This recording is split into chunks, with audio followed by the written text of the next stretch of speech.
जब से सृष्टि शुरू हुई है और आज तक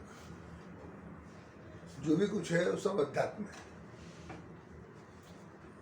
हर प्राणी का अपना अध्यात्म होता है, हर जीव का अपना अध्यात्म होता है, उसके गुण धर्म होते हैं और एक दूसरे की भाषा, एक दूसरे के स्वभाव को समझते हैं। जैसे आपने डिस्कवरी चैनल में देखा होगा कि शेरनी को जब शेर से मिलना रहता है तो बार बार उसको प्रेरित करती है, जब भी शेर इतना ध्यान नहीं देता उसके ऊपर, लेकिन उतना वो करती है तो वो फिर तैयार होता है। तो कहने का मतलब है कि प्राकृतिक रूप से वो सब चलता है और वो इतना कोशिश करती हैं। तो ये सब जीवों में है, सब प्राणियों में है। भूख के लिए शेरनी पूरा इंतजाम करती है, शेर बैठ के खाता है आराम से, जो शिकार हो जाएगा तब शेर पहुंचेगा, भाई बैठो पहले मेरे को खाने दो।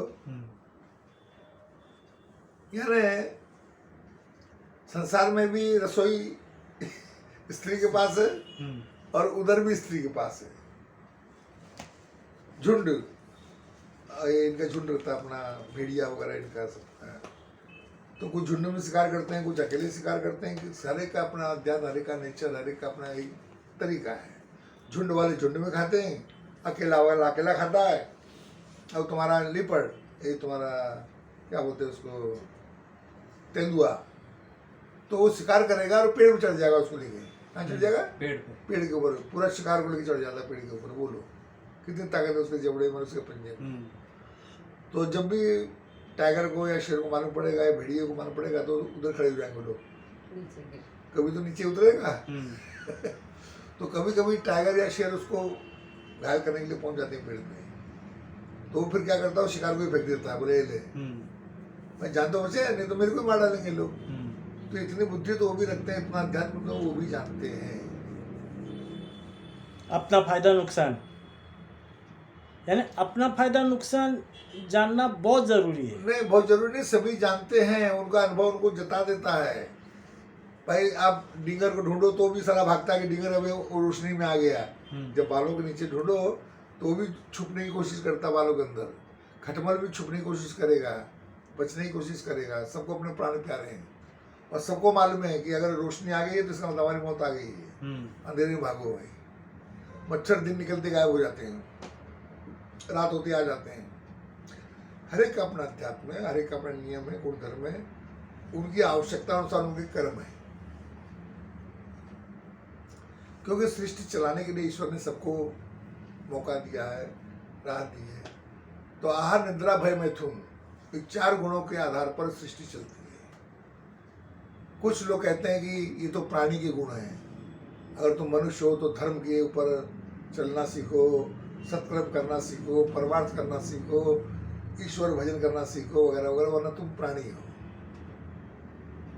तो मनुष्य और प्राणी के बीच में महानता का भेद पैदा किया गया है। उस महानता के भेद में वो अपने नैसर्गिक गुणों को भूल करके वो आर्टिफिशियल गुण की तरफ चला जाता है।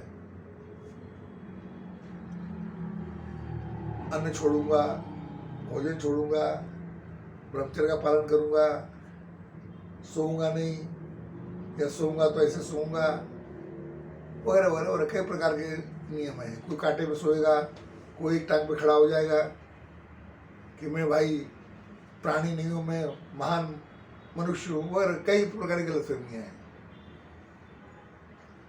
जबकि आहार, निद्रा, भय, मैथुन ये नैसर्गिक गुण है। भय से सृष्टि समाज चलता है, नियंत्रित होता है। आहार सबके लिए जरूरी है, निद्रा सबके लिए जरूरी है और सेक्स सबके लिए जरूरी है। तो कुदरत जो जरूरी मान के दे रही है वो आप उसको आर्टिफिशियल नियम में क्यों बांध रहे हो भाई, या उसके क्यों नियम बंधन बना रहे हो। जैसे कितनी रोचक बात है या कितनी हास्यास्पद बात है कि जिस कृष्ण की 1000 रानियां थी, 9 पटरानियां या 8 उसकी स्पेशल थी, उसके भगत ब्रह्मचर्य का पालन कर रहे हैं। हनुमान जी का भगत ब्रह्मचर्य का पालन करे तो ठीक है, समझ में आता है। जो कभी ब्रह्मचारी था ही नहीं, उसके भगत भी ब्रह्मचर्य का पालन कर रहे हैं या करने की कोशिश करते हैं। कोई भी देवी देवता ब्रह्मचर्य नहीं था। शिव जी की पार्वती, राम की सीता, श्याम की राधा, यानी हर एक के अपने अपने हैं, कुआरा कोई नहीं है। तो ये ब्रह्मचर्य का पालन का नियम ये सब कहाँ से आया?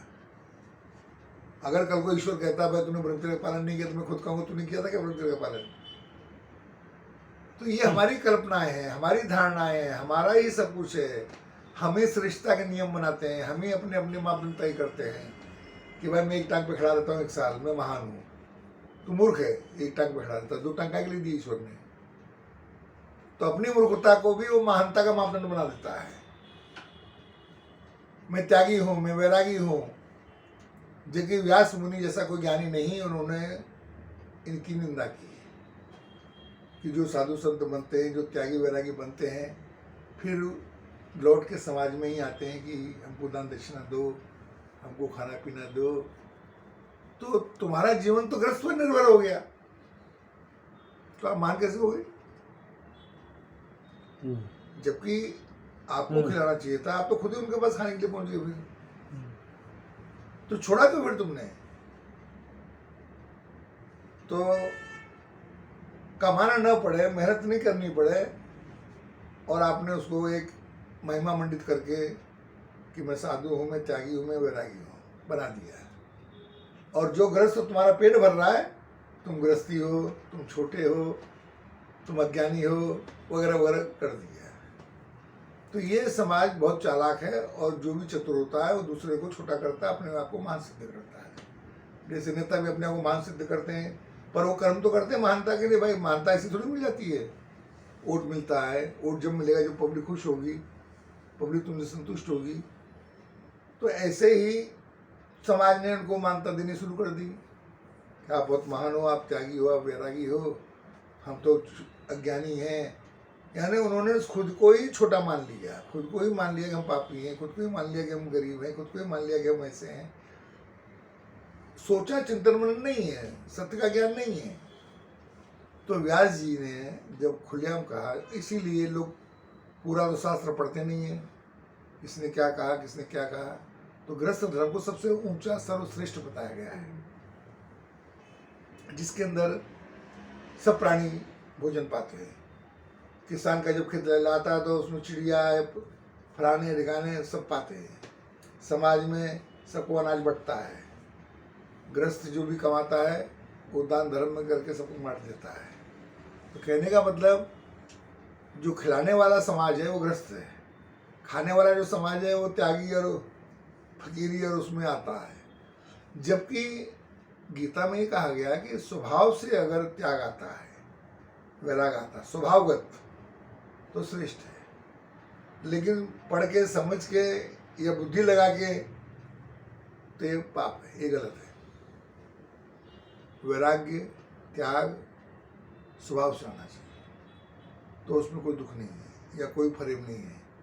लेकिन जब हम कहते हैं यार कमाना खाना मुश्किल हो रहा है, तो चलो वैरागी बन जाते हैं, कम से कम खाना तो अच्छा मिलेगा, यानी वैरागी बनने का उद्देश्य ही गलत हो गया। संत ज्ञानेश्वर के पिताजी ने जब वैराग लिया, संन्यास लिया कि भाई ईश्वर की प्राप्ति के लिए कुछ प्रयत्न करेंगे, कुछ साधना करेंगे, इनके साथ में रहेंगे तो कुछ कल्याण हो जाएगा। पर जब वहाँ रहने लगे उनके साथ में, तो देखा उसने सब गंजेड़ी हैं, भंगेड़ी हैं, और न उनका चरित्र पर कंट्रोल है, न उनका कर्म पे कंट्रोल है किसी रूप में। तो उन्होंने कहा कि यार इससे अच्छा तो मैं गृहस्थ में था, कम से कम इतना आध्यात्मिक चिंतन तो मेरा चल रहा था। तो वो वापस लौट के आ गया घर अपने। तो उस पर फिर ब्राह्मणों ने ऐतराज किया और कहा ये तो महापाप है, संन्यास में जाने के बाद आदमी गृहस्थ में नहीं आ सकता है, इसलिए आपको प्रायश्चित करना पड़ेगा और जल समाधि लेनी पड़ेगी। तो जल समाधि लेने के लिए मजबूर कर दिया संत ज्ञानेश्वर के बाप को। अब इसमें कौन सही है कौन गलत है? पर उसने भी मान लिया कि भाई ब्राह्मण देवता सब कह रहे हैं कि भाई मेरा प्रायश्चित हो रहा, तो चलो हो जाने दो। यानी वो कमजोर था। यस, अगर उसको अपने सत्य पर पूर्ण विश्वास था तो ब्राह्मण की बात सुनने की जरूरत क्या थी? पर वो कारण उसमें ये था कि उन्होंने भिक्षा देने बंद कर दी। इनका जीवन पूरी भिक्षा पर डिपेंड था। भिक्षा उनकी सत्य थी नहीं, उनका डिपेंड था ना, समाज के हिसाब से बना दिया ना भाई। जैसे मधुकरी करना ब्राह्मण का काम है, तो कुछ ब्राह्मण लोगों ने मधुकरी करना चालू कर दिया। उनका कोई गांव, उनका कोई ठिकाना निश्चित नहीं था, वो खेती वेती नहीं करते थे, कोई व्यापार नहीं करते थे। तो कुछ जैसे मनोज जोशी भी यही करता था तुम्हारा शिवसेना का, तो कोकण में करते करते फिर वो पढ़ाई भी किया उसने, फिर इधर आया, फिर इधर वो नेता बन गया। तो उसका नोवा टेस्ट में एक बार कहानी आई थी कि मधुकरी करते करते मंत्री बन गया। मधुकरी मतलब भीख मांगना।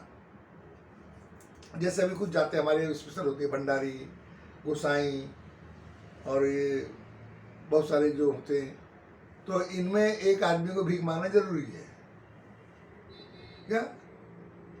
एक तो मांगेगा, वो हमारा खानदानी पेशा है।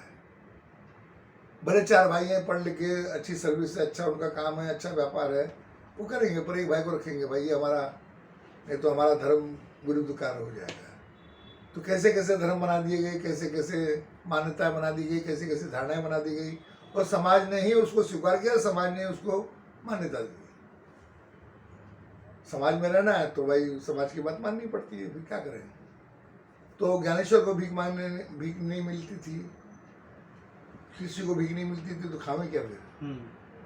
तो ब्राह्मणों का समाज ने कह दिया कि बहिष्कार, कोई भी गवर्नमेंट को भिक्षा नहीं देगा। तो उन्होंने कहा भाई मेरे बच्चे को भूखा मत मारो, मैं प्रायश्चित के लिए तैयार हूँ, जल समाधि ले। तो उसकी पत्नी ने भी साथ में जल समाधि ली। फिर भी ज्ञानेश्वर को भीख नहीं मिली, तो ज्ञानेश्वर ने गांव छोड़ दिया, दूसरे गांव में गया। तो वहां भी ब्राह्मणों का आपस में रिश्ते रहते ना, अरे तुमचे गावाचा एक मुलगा आमच्याकडे आला असं, अरे त्याला तो पापी है। अरे पाप पुण्य की परिभाषा क्या थी भाई, कि एक महापापी के ये लड़का है। तो कहने का मतलब समाज अपने रीति रिवाज परंपरा बनाता है, अपने धर्म बनाता है, अपने कुछ विशेष नियम बनाता है, और समाज के कुछ लोग उस पर हावी हो जाते हैं। जैसे यूरोप में पादरी या पुजारी, इंडिया में ब्राह्मण, चाइनीज में पुजारी, वो समाज पर हावी होने की कोशिश करते हैं और अपनी मनमानी रूप से नियम पाते हैं। इस्लाम में मुल्ला मौलवी, धर्म में ठेकेदार। जैसे अभी एक समाज है, जब आदमी मरता है तो कहते हैं भाई हमारे पिताजी को स्वर्ग में बढ़िया घर मिले, बढ़िया उसकी सेवा हो, उसके लिए आप कुछ दुआ करिए। तो उनका धर्मगुरु कहता है ठीक है, क्या चाहिए, बादाम के 5 पेड़ देता हूँ, तो आपको 50,000 देना पड़ेगा। ठीक है 50,000 लो, बादाम के पेड़ दो। गाय का दूध या दूध, शहद, बगीचा, यानी वो पैसा लेता है यहाँ पर और खुदा को बोलता है इनको दे देना। तो पढ़े लिखे समाज में भी ये सब होता है और लोग मानते हैं समाज में रहना है, वरना समाज से वैसे कर दी जाओगे। जब तक उनका धर्मगुरु आज्ञा नहीं देगा तब तक तो मूर्ति को दफनाने की परमिशन नहीं मिलेगी। अब ये नैतिक रूप से या समाज मतलब एक बौद्धिक रूप से, तत्व के रूप से ये गलत है, लेकिन खुद गवर्नमेंट भी हस्तक्षेप नहीं कर सकती है समाज के रूप में किसी की। भाई 4 शादी गुनाह है हिंदू एक्ट के हिसाब से, इस्लाम एक्ट के हिसाब से सही है, तो आप उसको हस्तक्षेप नहीं कर सकते। तो कोई कॉन्स्टिट्यूशन में लिख दिया कि जनजाति, सामाजिक या जो भी वर्ग है उनकी अपनी अपनी जो भी धारणा है, मानता है, नियम है, उसमें गवर्नमेंट हस्तक्षेप नहीं करेगी। तो इसके लिए सब स्वतंत्र जनजातियाँ हैं, बहुत सारे आदिवासी के कानून अलग हैं। अब जैसे नासिक में कानून है, एक जगह है जहाँ पर लड़कियों को कॉन्ट्रैक्ट पे दिया जाता है, इसमें कॉन्ट्रैक्ट कि भाई 2 साल के लिए तू लगी जा, 2 लाख दे। तो वहाँ जाते हैं बहुत से लोग, उसमें यह रहता है कि संतान पैदा हो गई तो तेरी क्या संतान। तो कुंवारी लड़की का मान लो 1 लाख, कितना 1 लाख, और संतान पैदा हो गई, उसको लड़का है लड़की जो भी, उसको दिया और उसको बोलेंगे आ जा, या उसको बोलेंगे करके जा। नहीं किया ने तो उसको लोखंड वाले से पकड़ के ले गए थे और रिक्शा ड्राइवर यहाँ ले जाता उसको, बोला दे। वो लड़की बोली मेरे को नहीं जाने का, मैं अपने में खुश हो रहा। अरे तू कौन होती है निर्णय लेने वाली, ये समाज तय करेगा। तो मारपीट के लिए आए उसको उधर। कहने का मतलब उसको अगर संतान हो गई तो बाद में उसकी कीमत है 2 लाख। क्यों? कि बांझ नहीं है। क्या नहीं है? गारंटी है संतान हो गई है। अब 2 लाख तुमको वारिस पैदा करना, करो। अब वो 2 साल ले गया, 2 लाख रुपए देखे, लड़का लड़की हो गया, वापस करो चलो। तो ऐसा करके 10-15 साल तक उसको वो लोग बेचते हैं। बल्कि एक तो मेरा वीडियो भी आया था कि माँ बाप चाची उसकी जो भी है आत्या वित्या सब उसको बताते ही कुंवारी है और ऐसा है। वो लड़की विरोध करती है, पर नहीं मानना पड़ेगा। तो सोचो वो समाज किस आधार पे बना है। वो देवदासी बोलते हैं उनको। नहीं नहीं नहीं, देवदासी नहीं, देवदासी रामदासी। यार नासिक के पास में कुछ गांव हैं, उनकी परंपरा है ये। वो 15 साल का जब पैसा कमा लेंगे तब उसकी शादी करेंगे किसी के साथ, वो भी वहीं लोकल में, कि अब तू आराम कर। तो एक लड़की कम से कम 10-20 लाख कमा के देना चाहिए। वो वैश्यावृत्ति नहीं कराते, वो बेच देते हैं और वापस उड़ाते हैं। बेचो वापस करो, बेचो वापस करो। तो वो लोखंड वाला जब पकड़ा और लड़की पुलिस में गई, पुलिस ने बहुत कुछ किया, तो बोला हमारे उसमें पढ़ने का नहीं बीच में, ये हमारा राइट है, ये देखो एग्रीमेंट है, ये पूरा बाकायदे एग्रीमेंट बनता है उनका। तो कहने का मतलब है कि किस सत्य की बात करते हो, किस धर्म की बात करते हो, किस समाज की बात करते हो। हर एक का समाज अलग है, नियम अलग है। अगर आपको समझ में आ गया उचित एज ए ह्यूमन राइट्स, या अब वहाँ ह्यूमन राइट वाले क्यों नहीं पहुँचते हैं? क्या उसका ह्यूमन राइट नहीं है लड़कियों का? और इतना बड़ा एरिया हो, कम से कम उसमें 40-50 गाँव आते हैं। हाँ? और ये जो मानव जीवन है, मानव जन्म को श्रेष्ठ माना गया है। फिर ऐसा है, श्रेष्ठ बताने वाला भी तो मानव है। तो मानव ही मानव को श्रेष्ठ बता रहा है ना। शेर ने तो आगे नहीं बोला कि तुम बहुत श्रेष्ठ हो मेरे से, या हाथी ने तो नहीं कहा कि तुम मेरे से श्रेष्ठ हो। क्यों भाई? मानव ने ही मानव को श्रेष्ठ कहा है। जब अन्य प्राणी कोई कंपटीशन कर ही नहीं रहा तुम्हारे से, तो तुम श्रेष्ठ हो ही हो। क्यों भाई? ऑपोजिशन पार्टी कोई है ही नहीं। और जब आदमी अकेला भाग रहा तो फर्स्ट आएगा ही।